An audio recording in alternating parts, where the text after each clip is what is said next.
vostre, quindi godetevela. Bienvenidos! Every step we take that's synchronized, every broken bone reminds me of the second time that I followed you home. You shot Primo giorno all'Heineken Jammin Festival, prima intervista della giornata, è prestissimo ancora, però sono qui con Brian Molcon e Stefan Holsdal dei Placebo. How are you doing? Nice to see you. Good, thank you. Nice to see you. see you at that bitter end.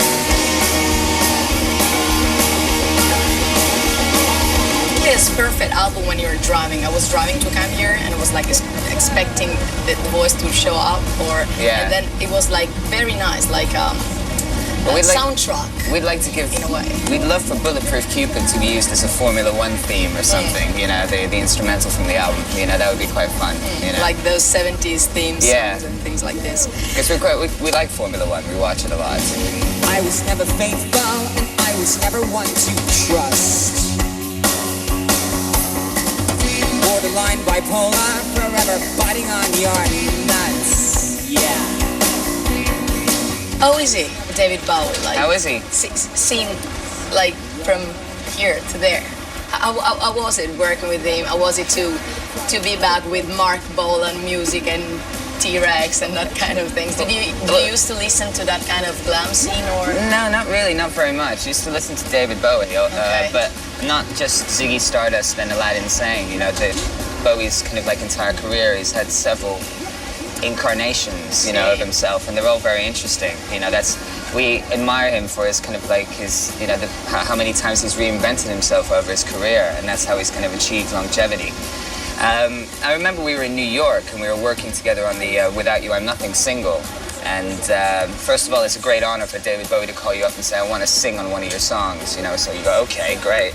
And so there we were in New York with Tony Visconti, the guy who produced all the T-Rex albums and produced a lot of Bowie albums. And then Bowie's in there singing lyrics that I wrote to music that we've written, you know, kind of thing. And he does one, Surreal. and just before he opens his mouth, we all turn around to each other and we go, I really hope this isn't shit, because I really don't know what I'd be able to say, you know. But the surreal thing is to be there in the studio and he does the vocal take, and you go, and he goes, how was that, boys? And you go, You can do better. David, I think you can do a little bit better. You know? It was cool That's about the it. thing about an entire life. It was fantastic, you know, you're chuckling away to yourself, you know, because you finally have that opportunity to, you know, to say things like that. But it turned out really well.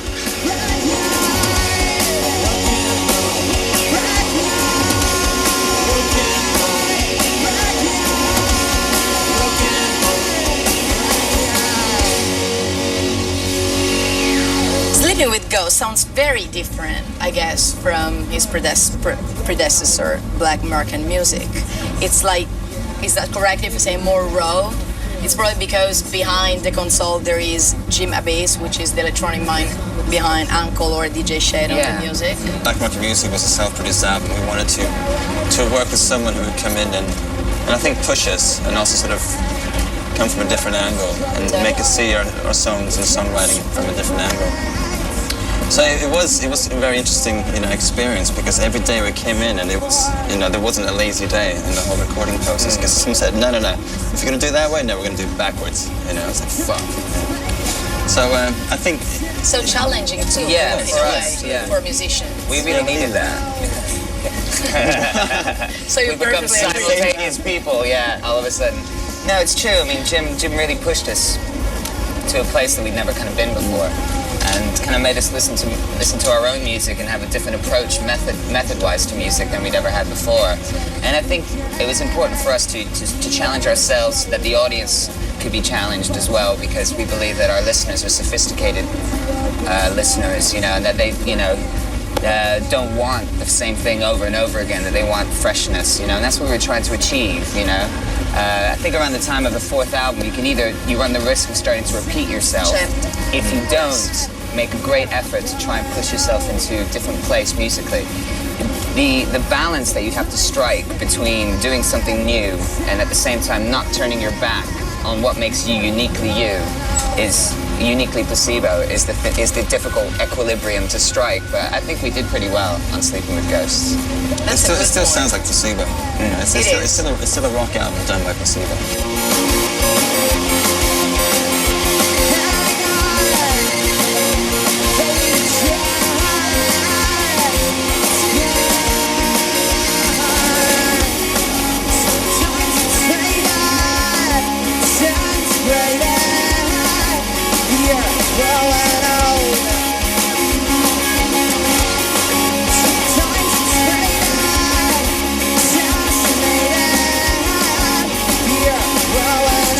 Guys, thanks very much. Thank you. It was so nice to see you again. Lovely to see you again.